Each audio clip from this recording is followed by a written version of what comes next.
Hello, I giving Baboyna may rakpum. Naham Pomus the Sorgi wapau tana bugida maglak piba and sigida markatagatory. Agi Prathnadi, Nahan attack the wapau and sigima palna, Esorbu and Nungsiba, Amasum Mahaki me, aduga Mahaki singlup in Nungsiba sin. The Wahana Nahakin from the Nolukchoning Badudi, Nahan attack the wapau asina. Nahanaki singlup the pipam topanaki commitment, Amasung Nahaki singluki luching missing in Makap one pam tokpa adugi mahutisilhandigan. Adu wapau sigima palna. Nagising lupa hinanung siba, nagising luching musing hinanung siba, adu quite maruina, Esorbu matik mangalik the maghingba punsi the chocolate badu, Aki Prathanani. Ibung maki wapau, taminas.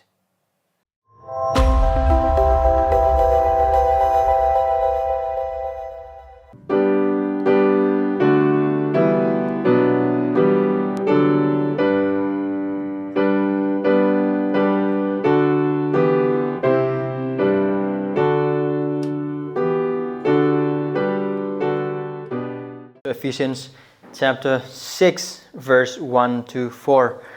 Mayam gimo chindun pathok char ke adum adum isa isa gi Bible di yengbiu. Angangsa ibungoda nakhoi gi nama napana haiba illu. Maramdi masi achumbani nama napa bui kai khumno masi wasak pibagal loinana ahanba yathangni. Masi nahaki yai phaba oinaba amasung malemda napunsi nungsangna pananabani. Mapa oibasa nakhoigi nachasingbu saunaba kai hoganu adubu ibungogi maramda tambiduna amasung takpiduna makhoibu yokhatpiu ranados. Ibasorganaki wahaida lakchari akhoibu tambiu. Prungaski mita nahaki wahai asina ekogi punsida nahaki yathang mayek senghanbiu. Aikoida leiba asorma sing ibungon hangna mayek sengna utpiu. Aduga leikraba asonba sing adu pungning hongnaba pangal aikoida pinabiu. Aduga pungning hongbagi apama amasung khawrangba su aikoida pinabiu. Aduga sigi mapana kabe Kristigi saktamda uthokpiu. Krist aikoida mayek sengna utpiu. Aduga aikhoibu hena nemhanbiu aduga nahakena wangsan Yesu Kristus ni mijibani. Amen. Ayana mamangi numazing so haisa badugumna ngasi numita aikhoina togodoriba si ngasi numita makha tana aikhoina nainagadoriba si mamangi numazing naina khiba adugi makha tabani ngasi phawba aikoi verse 3 phawwa yengminagani aikoi mamangi numazing aduda verse 1 phawbagi 1 gi mamang do aikhoina yengkhre 1 gi tangkhaimuk ama. The main idea the main idea remains the same. Thajaba machasingna Prabhuda mapa mamagi haiba ingadabani maramdi madu achumbani aduga maduna Esorbu pelhalli. So the main idea remains the same. Christian children should obey their parents in the Lord, for it is right and pleases God. Aduna aikoina mamangi numazingda yengminakibadu sini asi yathang. Verse 1. Namana pabu, napa namabu, napa namana haiba illu. Command ne asise. Aduga haiba in bedori badakon sumamangi nomazing yengmina kraba adugumna ima ipana haiba oibitagadi khudingmak loinemak amata khaktana loinemak togadra loinemak haiba ingadra aduga khona pikiba bakhumdu natte Prabhuda. Prabhuda oibe hiram khudingmak sing aduda haiba ingadobani Prabhuda oibe hiram khudingmak sing adu khaktangda togodobani Prabhuda oiba harbi samsang haiba oiba targadi karigumba Christian family ni haiba oiba targasu makhoi macha sing adu Christian family lakmi sing su yauri Christian family gi adom ima ipa Bible pa ngasti gi parnu haiba oiba targadi adu inba gi su mathau tade ngasi church karanu ngasi dagi yamna serious oiba Christian oigano Christian di oiyo adu yamna serious oiba Christian di oigano haiba mama mapa gi adu gumba yathang tarok oiba targadi adu Prabhuda ikai khumna bagalona na haiba ingado bumaran adu haiba indrasu yai. So standard to karina ima ipa haiba loinemak inba haiba nate Prabhuda oiba khudingmak sing Kristagi apamba, Kristagi aningba, Kristana tambiba, Kristagi matung inba, Kristada matik mangal panggadoba, aikoi bujesu Kristagi sakam ontokadoba, adu Kristabu hena wanghangadoba, adu gumba hiram khudingmak singda. So, where does that leave for Christian family? if your parents is God-loving, God-honoring family, if your parents loves God, His word, His church, obey them. The haiba non-believers in the non-believing family the hollow page in housing shari the hoy punch the Carmine Oigani church Cabos Jesus Christ has of Matamda. Adu even Bible Baho Thingakani. Aduga Ikai Mayam sing Pirpe, Kuling Mak sing Aduda, Makoigi, Haibin Bamusum Makoi, Ikai Kumnabadu Karidagi Ugodon Hype over Targadi, Church Cabot Thingapoi Batagasu, Adu in Pam the Toga the Karamba Monga do we hype in the Benohai. Church Cabot Thingana Karim Katna Cheneraga, Punaragle Boy Target, Adu Ip my pap, Ikai Kumnavanate. Chrissy them cross with the Matota. Adubu Chrissy Matima Panga Monga. Katna Cheneraganate. I don't hire yet hang a time like make sing na Mamangi no mising the yankre. Aduga yathang adugi conditions suni. Yathangino Carino, obey and honor your parents. That's the command. And what's the condition of the command? In the Lord. Yathangino Kari, Prabhuda, Namam Sinapag Haiba Ilu, Aduga, condition no Kari, Prabhuda. Adu masigi numisda ko niyang minagado wadi karigidamag to no haiba in gado isi. Maramdi hawjik akoy hingliba taibang pal aduga akoy hingliba society isi mama passing bu ikai khumna ba amasung makoy haiba in basa tapna mangfergliba society amani. Aduga maramdi yengo bo iba taragadi warakpa asigi matang dasu tongan ba makhalgi oiba maongda warakpagi wakhalon leiba amasung sagalaliba samasa amani. Ang bukhara man di warak pa si pura lep na nabagid na magkakaw na basing sulay tabi natin. Ado ko isori yuhay niyam na mayek singi macha amo oy na makoy responsibility macha amo oy na responsibility de mama mapagi haibin ba asin asidagi hen na mayek sing isori yathang layte macha singi damo. Ado ko mapamas da po na seasonary ba na ibungod na kogi nama napa na haibi iluhay na harba yathang asi Paul na nupising da makogi mapuroi basingi makapon na bigida magtada makapon na bigida magtahay matan na sisina kiba yathang do dagi hena kan ba yathang yaman sa sisina ba yathang se aduna haiba in ba haiba si thaza kraba machan khudimang na aduga for that matter aikoina Paul na pirak pa maram asigi mapan hona khanga do si thaza da ba oiba targasu mama mapagi haiba in pham thoe Aduga haiba khudimok singsin amuk hanjana haiba matamda isorgi wahi na yaba isor na yaba law na yaba legal oiba khudimok sing aduga conscience ki against the oidaba khudimok sing da ingadobani aduna kari amata Paul gi yathang se kan haiba tar ihan hamba di mana yathang hana piraga adu tawdabagi maram do hana haibani Adu maram do gi matang na wari kya sadring man akoi samaj se wakal khara kharmina se ai hana haja khra badugum na haiba in ba haiba se kaya thoina ariba matam gi generation dadi akoi mamang gi generation khudi mosing de asigum haiba in ba se lum lobo mi gi chang adu gi mate yamna yame adu haujiki matam asidadi Aikogi matangi maron adugi matang lakpagi mayam khudimak sing adunadi aigi punsi aigi aningba aigi apamba so problem je kan haiba oiba targadi aigi aningba apamba khudingmak sing di mai pa na support tobiga doba adu tobida ba oiba targadi ai moi su darkar nate now loine mo oi haiba nate I'm not generalizing every people angang khudingmak ki matang nate macha khudingmak ki matang nate adu kharade asi punsi mai ji hingba le Aduga authority defined to mama mapa bu ikai khumna ba haiba khudimos mama mapa gi haiba ingadu ba khudimos se either asoi ba se mama mapa gi mapa ne imung manung aduda authority established to bagi mahuta adum macha ama oreba ne haiba gi maong da wakhali kan tha david apam khudimo pi ba haiba adugi maong da adum pi bagi mapa macha sing adum mama mapa gi mathak palak pa ma Aduga asomda tauba kethokpa henman hankidana aduga tambidaba aduga chumna amasung sengna nungsibada chingbidaba senbidaba na maram oiraga mama mapa dugi mathakta palakpa leitaba nate now haiba sigi matang mathangi no maning ko yingdaba ahana haningliba ahana sengamningliba point kain haiba oiba targadi ayam mi singi punsidadi haib maruina mama mapa gi haiba inba haiba se pichu pi ba class 1 2 ga ka ba adugum angang sing khaktangi oina uba mi miyam le khara wanga khara chawra khara khonjel khara change la khara nupa singi marakta adu oiba taragadi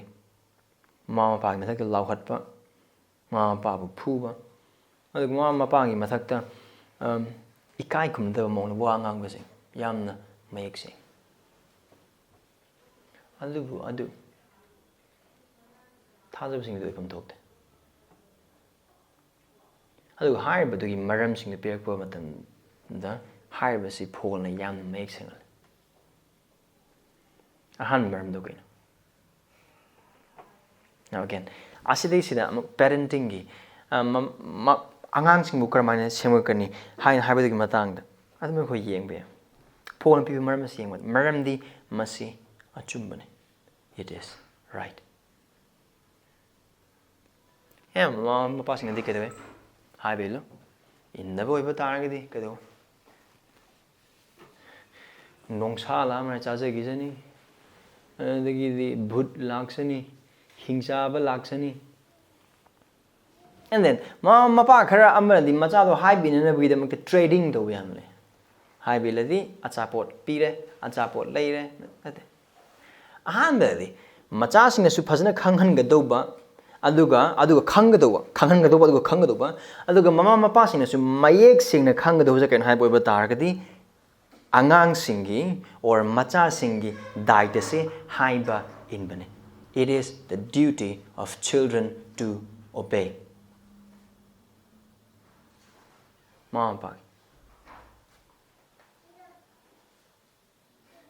I see lebi jibuk sit or lebi jibuk adagi I gi sit lay do and now adugum angang wagi de macha gi ai gi asigi mithai je lay dribo adum kappa ga lay ni ngang adum tawra ga dum thamba tam adum habitual or kan chara kan de ga gari lay draba ai exam thadra gari lay draba ai to ai yum lay thoe you see problems over. So mama papa na khanga do basidi parents have to know this that the responsibility and duty of their children is first and foremost, and rightly so, to obey them. Why they are to obey? Because they are to obey their children. Machasing. And other people, Muhammad said, "Hires don't want to kihan ba karim de yaw de masida." Maruina, nongsa lakani, bud lakani, taptana phagani, kai lakani karim ta hai de masida. Achumbani. It is right. Why it is right? Kari kita mokto chube macha sing asina mama mapa gi haibe in base chumli bagi maram se kari gino aikoina imung manungi matang la dum wari sanar madam adu wobau sing san dok madam da hang na su hai khriba sing duni am toina hanjale imung haiba se isorna establish tobni isorna linkat pani aduna macha sing na mama mapa gi haibe in ba haibe si isorna ordain to khraba isorna sinbi khraba isorna langbi khraba amane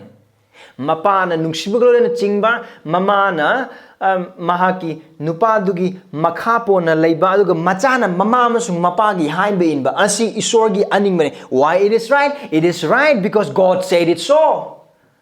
Karmaina I got a Psalm 19:8 yang boy batanga Psalm 19:8 thagri say masing taraga mapan pada nipan adu da kari hai Sorry, why not hide Jehovah ki pathapi chumi thamoibu harau holi Jehovah ki yathang asi sengi mit ngal hali so asi isor gi lakpa yathang ni adu polna it is right hand high matam the primarily ai wakala lebedi polna Christian gi poto pusilaktre now he is dealing with this in a very natural way haibedi haiba in ba mama pagi macha sing na haiba in ba haiba si Christian gi wasing ai hang thamlaga Society khuding makta mipum khuding makna adu chanaraglaba ama oina topam thokpa mane. It is right. It is right from the point of view of society. It is right from the viewpoint of nature, and now it is right from the viewpoint of God.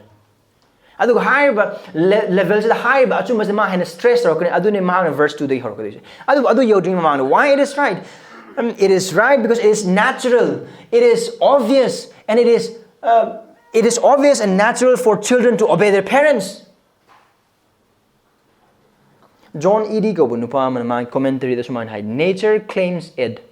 while Scripture enjoins it, and the Son of God exemplified it.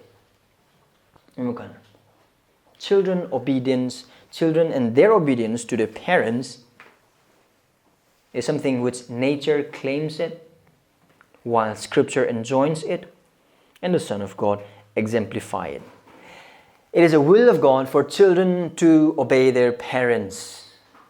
That's what He ordained. Man ordained aduga ma Esorna ordained kroba adu society khuding mak singda asigi matang sida tongan ba dharma gi tongan ba culture chalu bo oiba tarisu ma ba haiba in ba mi sing adu lumna aduga luna low ba si adum loinam oinaramani.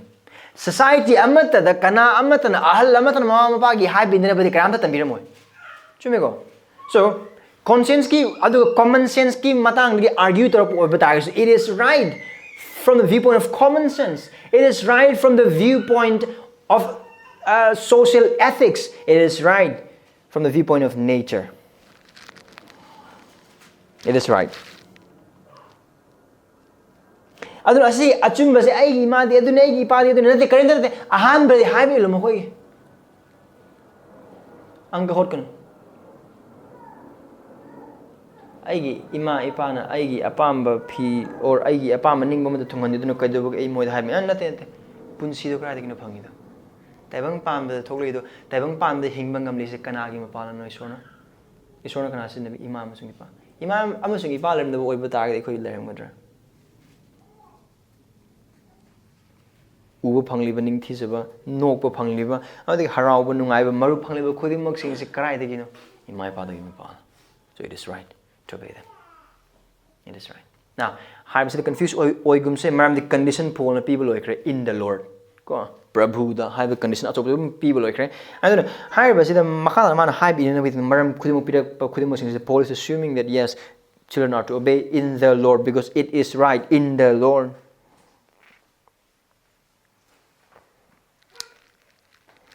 Aduga haiba achumba pot asidamo. Say John E.D. na haiba kumna Scripture enjoins it. Maramdi ahan taibang pa amasung sida lereba khuding mak sing Esor gi lakpani Esor na sembani aduga sangsthan khuding mak sing Emung gi sangsthan nupa nupi khuding mak sing gi mari khuding mak sing Esor na sembani aduna maru na haiba obita taibang pa ambis chaliba khuding mak sing magi aningba amasung apamba adugi matung inane aduga mahaki aningba amasung apamba adu taibang pa ambis uba phangba khakta natana mahaki aningba apamba adu mahaki wahai impana phong pi madam si yawe aduga haiba aduna hena maki wise hon bi bese. So adu obita if it is ethically good and right for children to obey their parents, and it has its weight, now when Scripture enjoins it, it becomes more weightier. Pag haiba in base samasna adu samasna mir khudimok singduna chumme hen haiba duda Esorgi wahai na mo hoi chumme tawpham toi hen har maramna kamanto yathangdo hana lumbu dagi hena lume thada basing.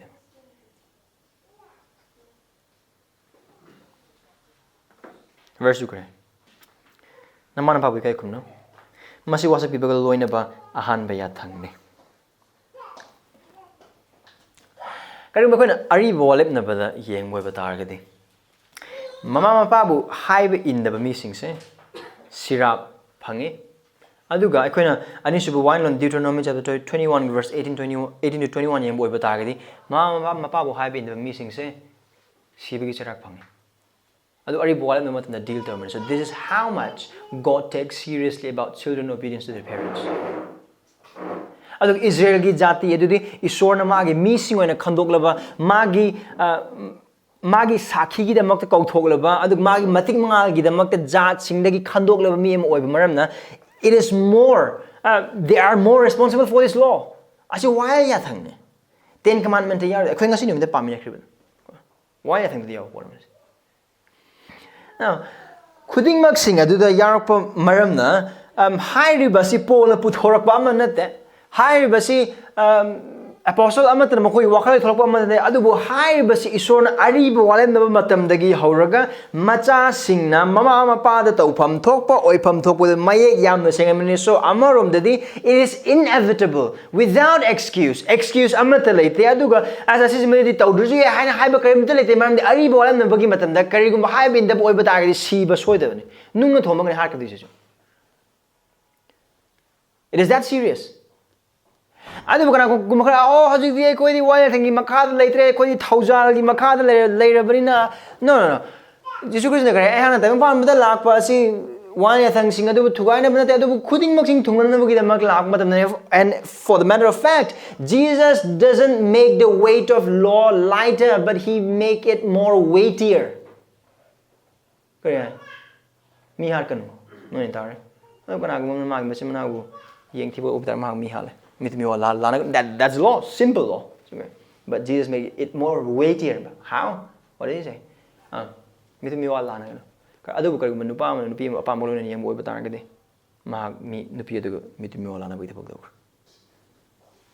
You see?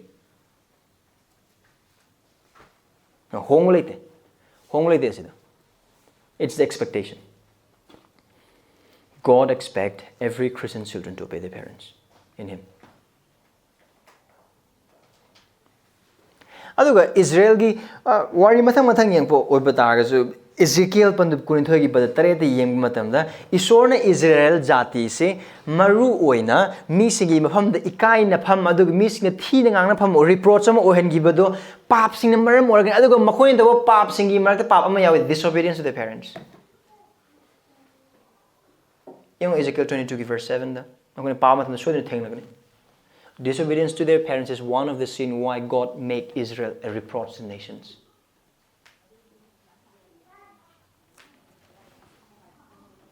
So, Esorbu why gi yathang.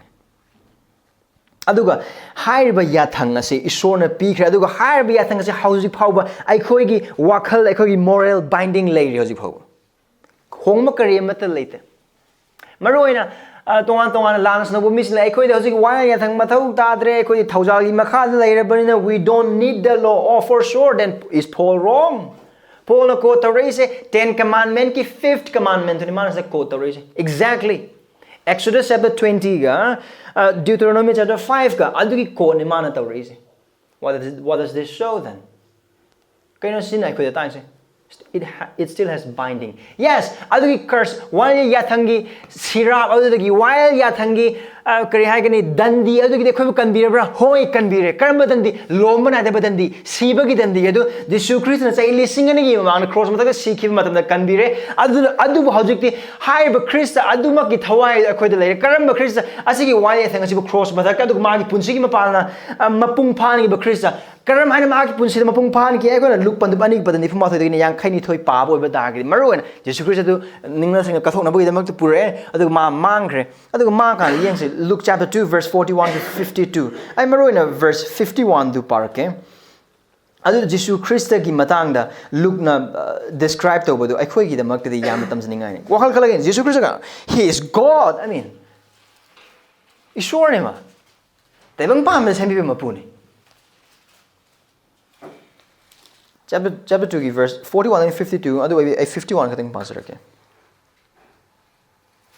Audagi mahang makhoi ge Nazareth lag now phange Mary ge Joseph kana aduga mana verse 49 da ai nakhoina aibu kari damak thiribano aina ai ipa gi thabak singi maramda khanpham thoi haina nakhoina khangdam now asigi wai kana gum kan Jesus Christ na Mary ma Joseph yan usita mo ngam gun khale nate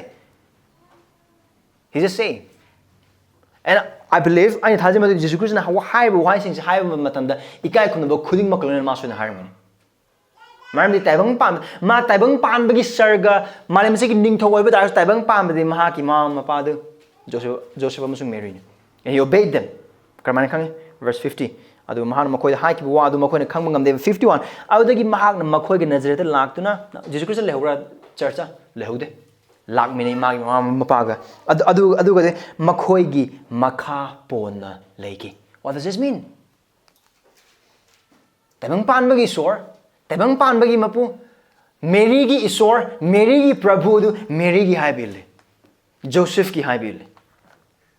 Aduna John 18 haiba. Nature claims it, while Scripture enjoins it, and the Son of God exemplified it. Aduga magi haiba in adullo is ultimately cross mathak akoi Philippi ani de pakraba adugumna cross mathakta mahak isor gi mising in amaga siba adugi mapana siba power cross mathakta ma haiba ki Christ exemplified obedience to us Christians to let us know that we are to obey our parents in Him, in the Lord. Aduna haiba say yathang ni sorgi.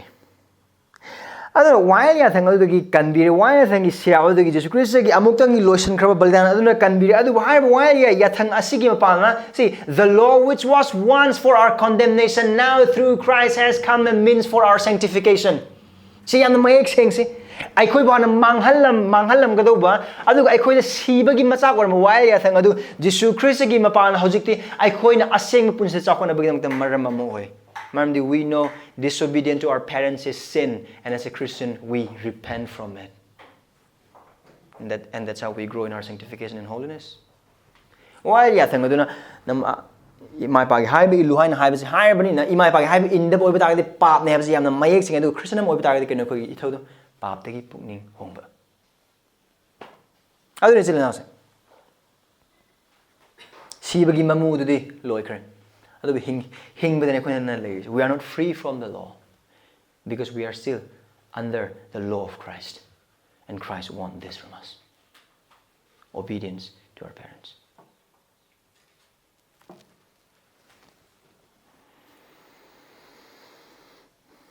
Aduga haiba yathang si promise magluna na yawa yathang.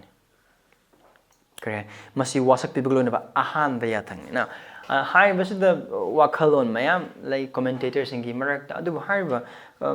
argument amakakti thajaba amakakti hang yani adu haiba du yeng se maroina karam hai ten commandment gi manungda sigi imai pa gi haib in na bida makri yathang se manga suba commandment it's never the first kamu kana haiba oh see first oibagi maram de kena haiba oiba targadi decalogue ta wal yathang tara adu da jagani thokna khaido e 1-4 pauba ma aduga 5-6 pauba ma aduna 1-4 pauba duna ekhoi ni isor da tawgaduba isor gi asa haiba isor gi mari lena matam haiba ingaduba yathang adubu 5-6 5-10 pauba aduna ekhoi miwe bege mark lena gaduba aduna hairiba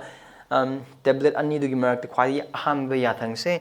fifth commandment to oibagi maramna adu hanba ne haiba single but Jews in the Mogi tablet anido 1-5 and 5-10. Adune. Tablet amada 1-5 yawe. Aduga 6-10 aman atopa tablet amadane. So adu oitaragadi I think that argument is very weak to say. Have the 4 igna 10 have I couldn't kaido ko I am missing. Adu Jewish culture yang po ibataragadi 1-5 how the tablet amane aduga 6-10 power table adu or adu gi maike dagi yang po batagadi it's not first commandment at all it's fifth still adu karma magi nana wasak pa maga haiba se I think this is I believe this is the key while yathang tara adu koina parak pa matamda isorgi wasak pa haiba di wayel aduga yathang aduga iroina ba wasak pa se while yathang tara segi manungda manga suba yathang sikaptene. Now, verse 2 the suyaw han harpe hochume paragings. Chapter 4. Exodus chapter 4 gi verse 4 dagi yathang pire 5 the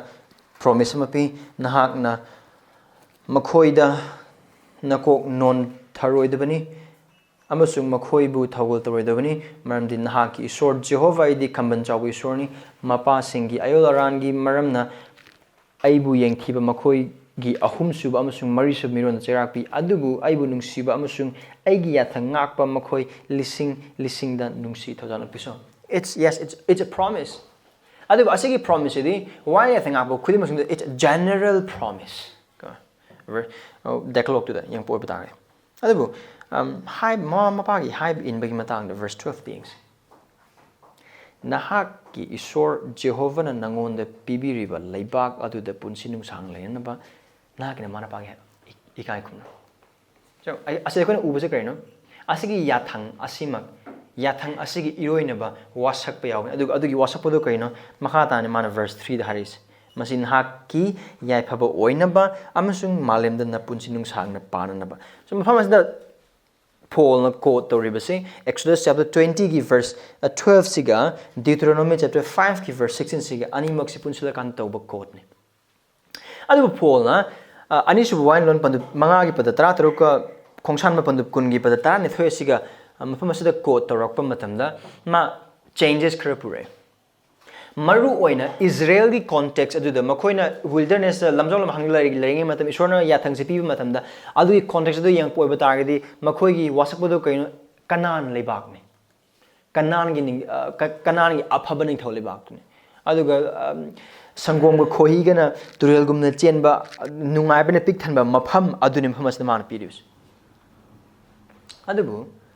Paul na ko tar matam da haiba zati gi oiba kanan gi oiba idea do lothok lag adu hen ningthi jib idea man ma sinjale adu to the Paul landra lande maramdi mapumoina ariba walem nabagi matam da isor Israel macha singbu sizin nabira kanda makoi pi ki ba kanan gi promise adu kanan da lotion ba amanate adu bu ani suna lakadu ba achouba Israel hen phaba Israel Jesu Christ adu gi mapana ma bu thaja kra ba khudima sing da lomba nai da ba kanan lomba nai da ba sarga du pi ba achouba yathang adu achouba bor adu phaba pukhatna bagi damak te piba yathang amane ko aduna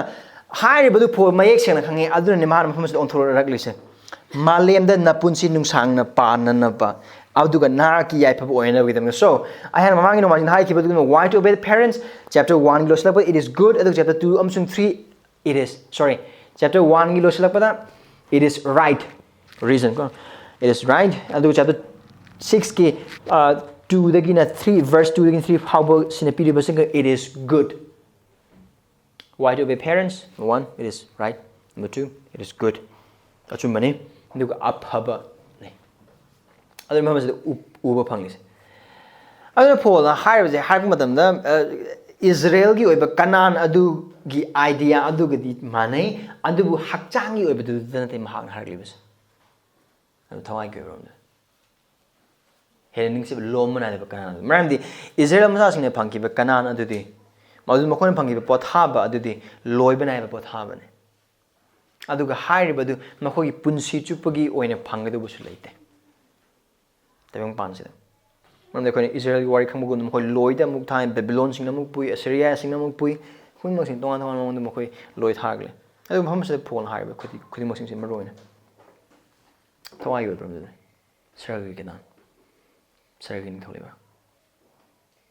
aduna wasak podo sine karigumba thajaba macha sing asina mam pagi haiba in boy betaragadi ham da kaino promise to ya pa boy ni aduga malem de punsin nungsang na panana ba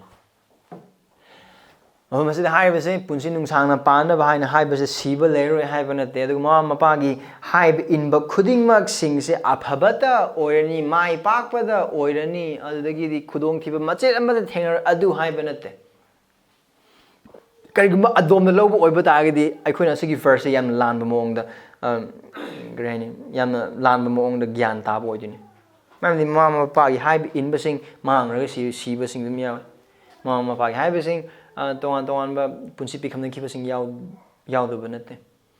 adu aphaba macha sing punsi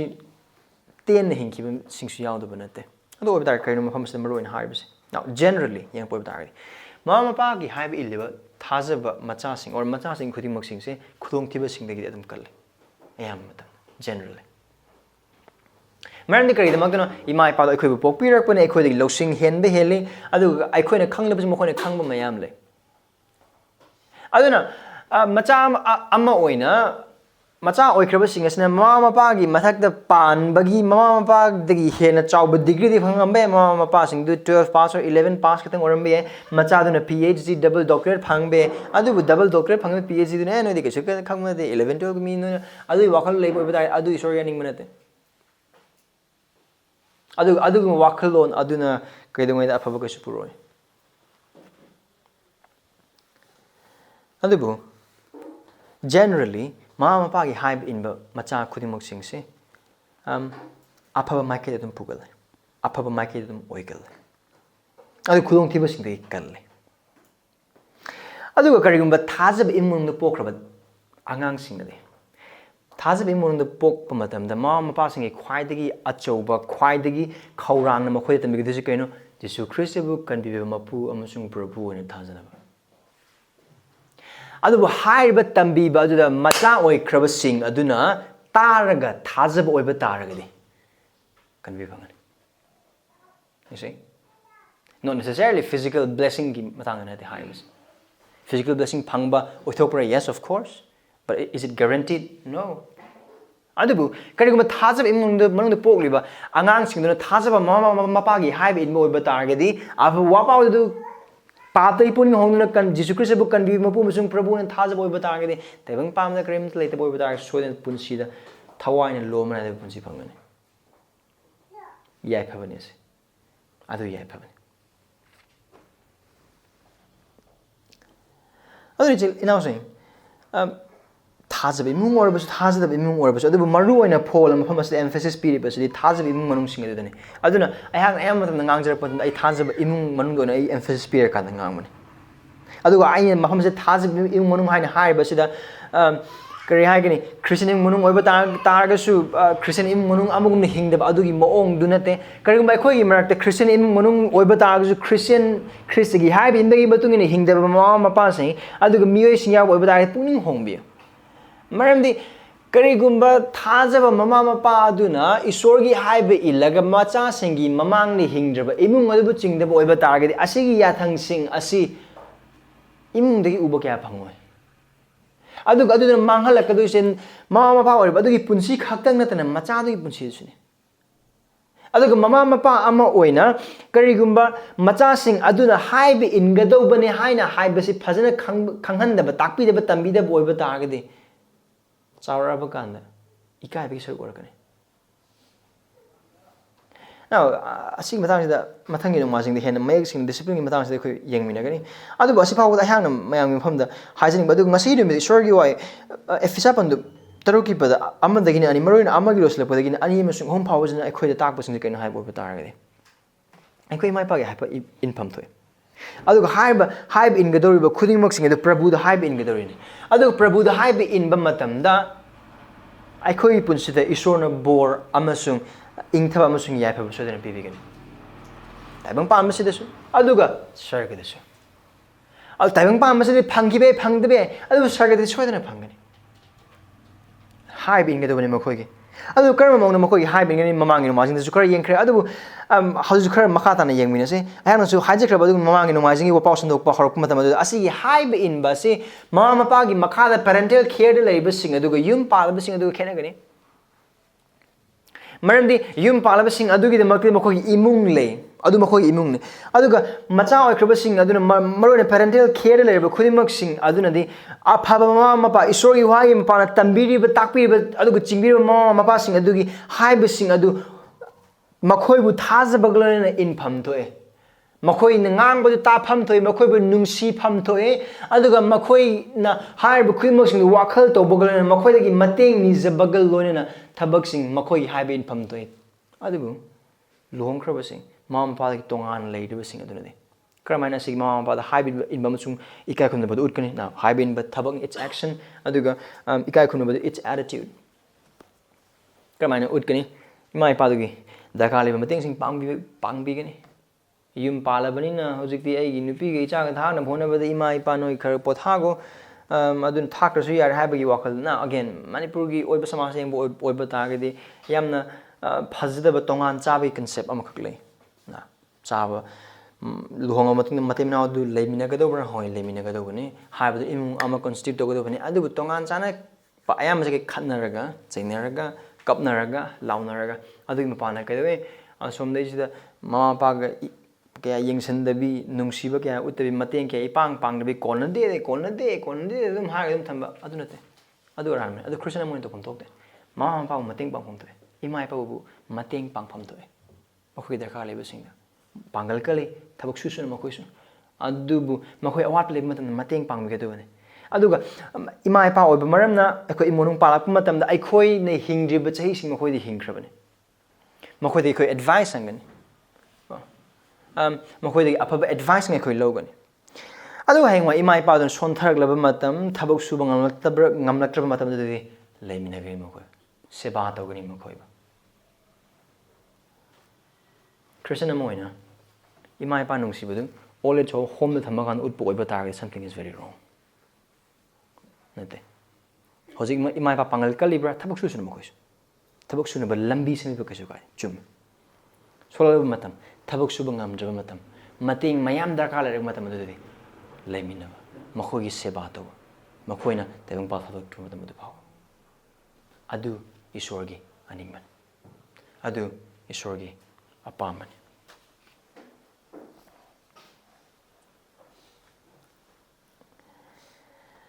adu harba yathangse angang sing or macha sing ne piba yathang adu harba yathang sing ase haiba in haiba yathang sing ase mi be ko gi pangal ko mapung phan to bungam kanam de mam de ai sa mak phawba ai hang ai hak imai pa mapung phan in bangam dab matam sing le makoi ai hang utpam to punung simong utpangam dab matam sing le aduna asigi yathangse koina phangba matamda idea du tori idea da tori nate asigi yathangsina macha oi ba khoi sing han noluk pham thoe noluk han pham thoge mamni karigi da makna noluk adu se ai di tha khuding gi paisa suk thari adu tori nate imai pa sing karigi matam ai khoi gi macha oi ba sing gi khwai mathau ta paisa khak nate chena bhap tas emotionally makoi mateng nirak pa mathau ta mateng nirak pa matang le emotionally oina makoi aikoi gi mateng darkar lai matam single makoi bu themjin bigi do matam single makoi thamoi kai ba matam single khudi ma single makoi bu themjin biba isor gi wa haina makoi bu pamkhat biba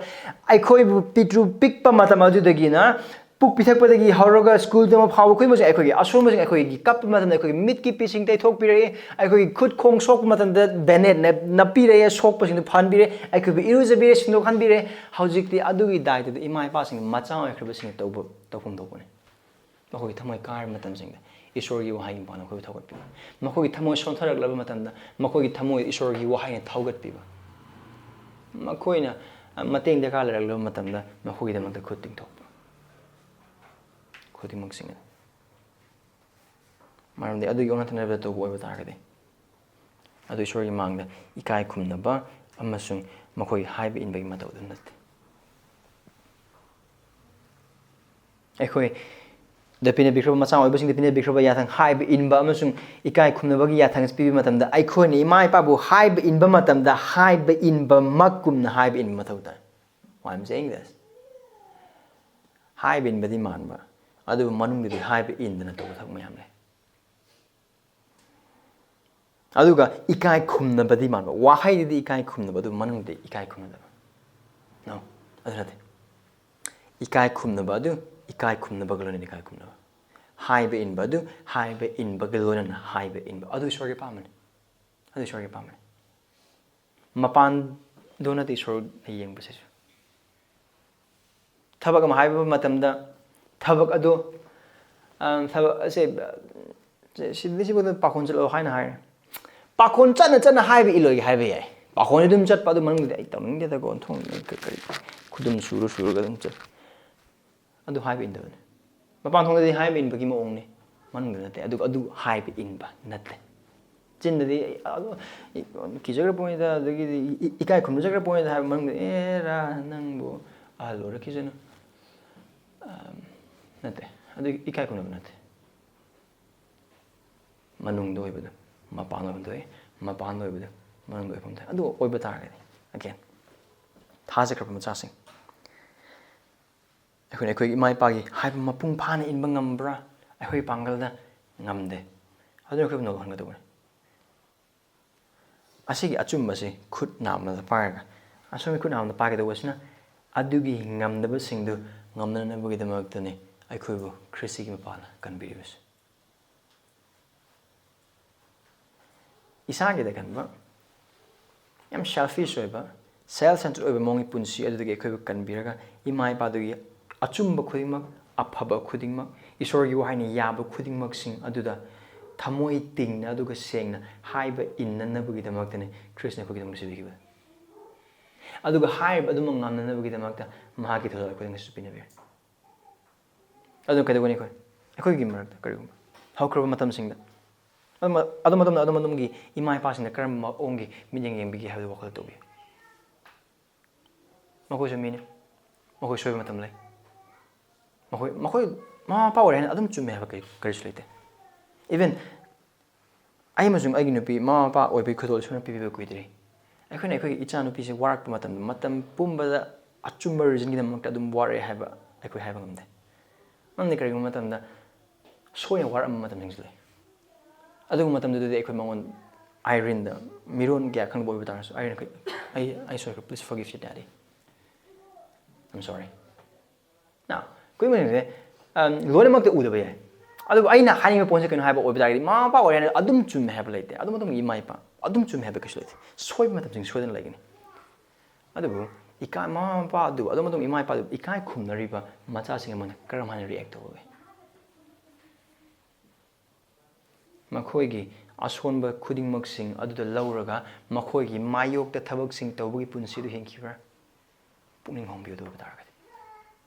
puning hongbi akhona tawi haina khanba thabak adubu ima ipa aduna thingak pasing legini aphaba Esorgi mati mga ogedoba haibin badi Esorgi haibin gani soidani tawgani Esorgi ning badu adubu karam mong da hang Esorgi ning bataw han haibadu Esor yang mroin lo ikai khumnabada tawbra tawdabra lokhat pe atraba amugum thadaramra adum imai pa da khoi imai pa do aduga tawni ba thabadu phajna mayek singla gyan tahanlaga aduga wari sanaraga tawduri bas asini habda pharaga tawbra even church ka ba thingak po oiba targas or pausan do or Bible power for them Bible power thingak po oiba targas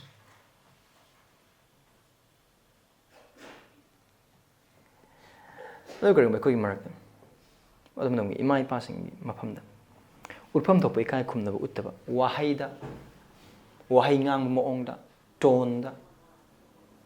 midyengda actionda ikai khumnadaba moongda hingkiba mising thajaba chalna su khui marak ya oiba targadi Krista gi pangal Krista gi yathang si induna pungning hongbe imai pa da lan boiba targasu makhoi gi mathakta law khongba amasung chehetba aikhoi thangnat law khongba khaktana ai hangna khanganing liba pot adu makhoi da khangangani haba leite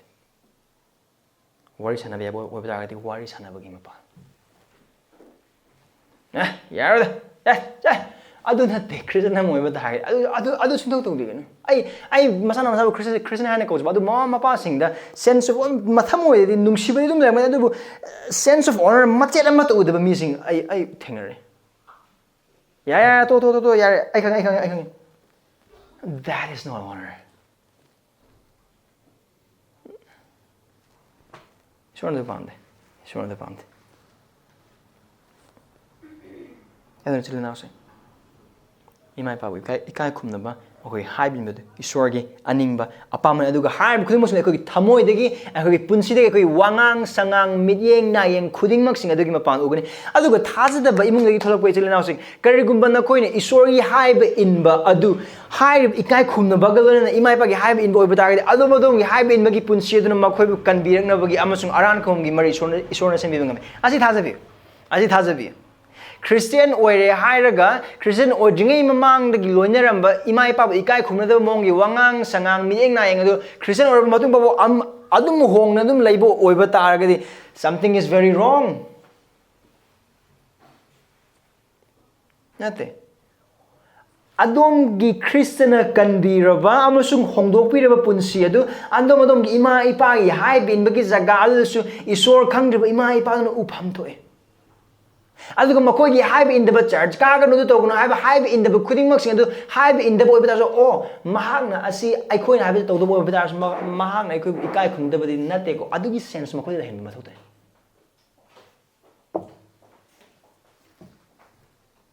again khudimang sing yeng bu matam da akhoi pangdal da oithokte akhoi pangdal sing amoy and we have better Adam, one who obeyed perfectly. Akhoi na haib in basigumna oikhidaba mapung phaba maongda taibang panmagi mapa Mary amasung Joseph ki haiba mapung phana inkiba aduga sargi mapa Esorgi haiba mapung phana inkiba akhoi gi Krista lomba nai daba ningthau amasung Esorgi machanupa akhoi gi damak lei we have our comfort and confidence in Christ the obedient Adam. Let's imitate him. Magna totams Mahondagi pangal ni se karam haino taibang panba sibu sembi graba aduga nahagna sembi graba khutsem adugi makha polaga makoi haiba inkibanga Kristana karam haina ngamino aduga. Even though Joseph and Mary was Christ's earthly parents, Jesus is Mary's Lord, Joseph's Lord. Yet he obeyed them. See? Aduna. Akhoi senado kana Jesus Christ. Yathang kaino mahaki wahai. Akhoi sonbra sole. Akhoi tubra tui. Aduga akhoi haiba inbang ngamdam matang sing lakpra hoi lai aduga badam akhoi tawdo bose kaino Prabhu asi nahaki apamada nangi aning manate Krista nahag na haiba inbagum na hapu tambi Krista nahaki nungalai ba thamoi adu aingonda tambi aingonda pibi ai hapu semgarpi ai hapu sagarpi nahag na mataw karam na nahak taibang panbag ima ipagi haiba inkibadu ai busu tambi, and it's possible he will teach you. Aduni Hebrews ki author haiba hiram khudingmakta jaga khudingmakta aikhoina li hingba maong khudingmak singda Krista hingki angang amoina mi amoina loinamak thengnaki aduna ka he can empathize with us, he can define with us in this body, so we seek for help from him. Lord Jesus, teach us to be obedient. Maramdi aikoina matau tamba matamda khwagi mapung phaba sing adu khaktangi matau tamni coaching chatpa oiba tarasu rank mayam puthokpa du chatningi. That is it. Christ is that person. Perfect obedient children. Perfect obedient child is Christ. Matau tamba mateng loba magi thaujal marang kai akhoi gi akhoi bada thambirba khuding maksing magi wahai thajaba sing khuding maksing asigolana harbi athangas inbase Esorgi pamani turo joi khoi tubugi matamle adu thajaba sil inaw sing akhoi thamoi chokot se maramdi Kristagi marang kai ba thaujal akhoi pamkhat pina ba lei aduna amugan masa oikrob singda Esorgi athangse kaino haiba inba Karagidamakana, Maramdi achumbani, aduga madu, aphabani. Kanana haribanumasi, Esorna haibani. Kanantanate.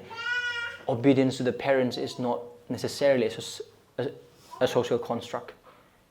It is God instituted. God instituted it. I don't know. Irrelevant. I heard you changings. How could passing how could passing how could chahising Karigum akhoi punsi se kogi akhoi the makti sorna bor amsung thojaga na pine bir imai passing adugi hai bin da mo ong adu makhoi bi kai khumna da mong akhoi punsi sing leram boy patagadi pungning hongse aduga mathau tarbadi imai pa adugi makhoi ti kokpi na banis aduga Krisig yathang se magi pangalna magi thojagi ma pa hai bin na wi da makta lamjen chens Maramdi haiba asi thajaba imung manung do oiba matamda tabang pan bada magi sakhi oigani aduna ayakna hai khibadugumna nungsibada magi nupibu chingbireba mapuroiba aduga magi mapuroibada mapuroibagi makhabu yaningna amsung nungsina makha poliba nupi ani ase tabang panbagi mamangda aduga tabang panbagi oidaba singi mamang Esorgi achobu khulai amane hana. Now here's the thing. An obedient, a submissive wife, a loving husband, and an obedient children. And obedient children are God's weapon against the lies of the society. A loving husband, a submissive wife, and obedient children are God's weapon, mighty weapon against the lies of the ungodly society. Brothers.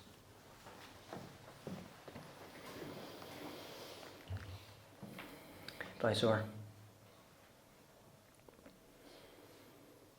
Emung hana khoi amamgi damak imai papi ne bidong thakachari.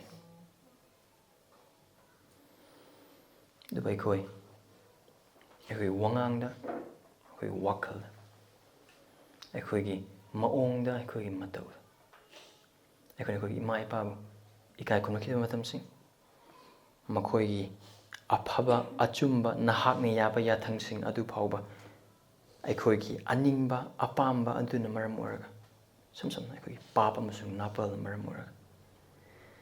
Haibin khidam matam sing lai. Prabhu ekhoi gi apangba amasung pap sing kokpi. Ngasing nimti bungon hak ne khoida nahak yathang sina mayek yamna singan bi khoi imai pa gi haibin na wi damakta. Adubu nangon da haibin na wi damakta.